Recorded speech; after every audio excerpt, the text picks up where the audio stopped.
Bwana Yesu aliletewa mwanamke ambaye amezini, na Biblia inasema wale watu waliomleta kwake wanamuuliza kwamba mwanamke huyu tumemleta amekamatwa akiwa anazini, na sheria ya Musa inatuambia kumpiga mawe mpaka afe.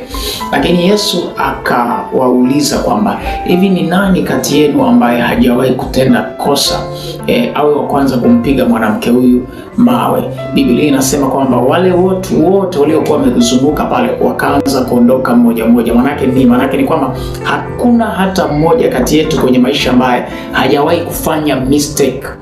Hana kasoro.